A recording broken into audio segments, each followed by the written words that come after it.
Hello bachcho, let's see this question.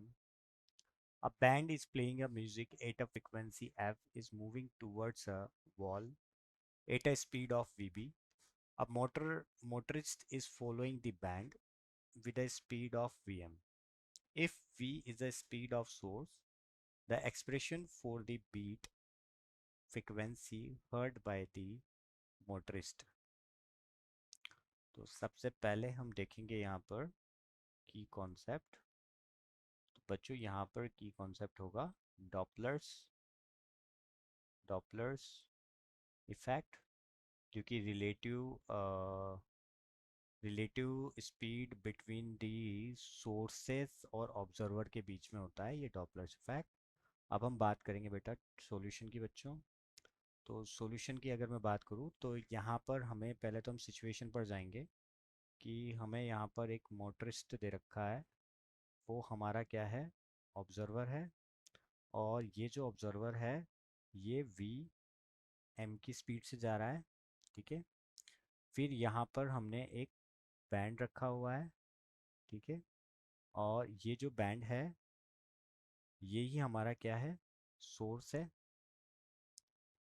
और ये किस स्पीड से जा रहा है, ये वी बी की स्पीड से जा रहा है। और यहाँ पर एक वॉल है, ठीक है। वॉल की स्पीड क्या होगी, 0 मीटर पर सेकेंड होगी, ठीक है। तो अब अगर हम यहाँ पर क्वेश्चन को समझें तो यहाँ पर अगर जो साउंड है वो अगर इस वॉल से टकरा रहा है तब इसकी फ्रिक्वेंसी मैं F1 मान रहा हूँ। और जब मैं ऑब्जर्वर कंसिडर कर रहा हूँ वॉल को तो मैं उसको F डैश ले रहा हूँ। अब ये साउंड टकराएगा और टकरा कर वापिस आएगा तो मैं उसकी फ्रिक्वेंसी को F2 ले रहा हूँ। और मुझे यहाँ पर ये निकालना है कि यहाँ पर कितना बीट की फ्रिक्वेंसी होगी, तो वो किसके इक्वल हो जाएगा, F2 माइनस F1 के बार के। तो मैं F2 और F1 को निकालूं और इस फॉर्मूले में पुट कर दूं। तो सबसे पहले मैं निकाल रहा हूँ F1 जो कि एक्चुअल फ्रिक्वेंसी है बैंड की, ठीक है। तो actual frequency of band music is F1, ठीक है। तो अगर मैं बात करूं बाय दी डॉपलर्स इफेक्ट से, तो यहाँ पर जो फ्रिक्वेंसी होगी F1, वहाँ पर दोनों की तो वेलोसिटी लिख दी, स्पीड ऑफ साउंड जो भी था उसको v लिखा हुआ है उसने कि स्पीड ऑफ साउंड जो है वो v है, ठीक है। तो अगर हम यहाँ पर देखेंगे तो ऑब्जर्वर किस तरफ जा रहा है, वो सोर्सेस की तरफ जा रहा है, तो उसको हम क्या ले लेंगे, प्लस में हो जाएगा, ठीक है। और अगर मैं सोर्सेस की बात करूंगा तो सोर्सेस और ऑब्जर्वर से क्या कर रहा है, दूर जा रहा है, तो मतलब मैं माइनस में लिख दूंगा, ठीक है। ये मेरी हो गई है इक्वेशन फर्स्ट, ठीक है। अब सेम एज मैं if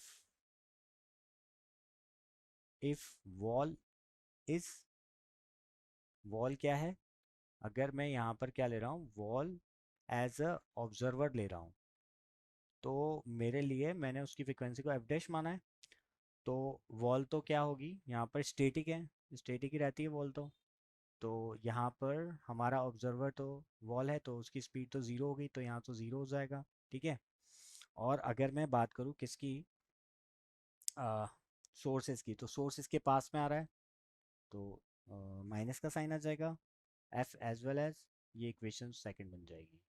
same as we will be find out कि after the reflection from wall, frequency of sound मैंने क्या कंसीडर करा है, F2 करा है, तो F2 किसके इक्वल हो जाएगा, फिर वही मैं लूंगा V नीचे V ऊपर, ठीक है।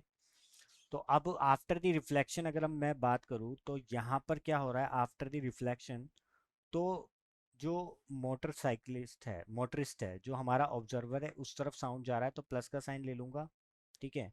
और अगर हम सोर्सेस की बात करेंगे तो सोर्सेस को यहाँ पर कंसिडर करना ही नहीं है हमें, ठीक है। तो आफ्टर द रिफ्लेक्शन की बात करें हम तो कि ये रिफ्लेक्ट होकर आ रहा है, तो ये वॉल से रिफ्लेक्ट होकर आ रहा है, तो वॉल का तो हम क्या मान रहे हैं, जीरो मान रहे हैं कि वहां से रिफ्लेक्ट हो रहा आ रहा है। तो और f dash as well as. तो मैं पहले तो एफ डैश की वैल्यू को यहाँ पर पुट कर दूंगा v plus v m upon v multiply v minus v v b. ठीक है, तो मेरे पास F2 भी आ गया, F1 भी आ गया।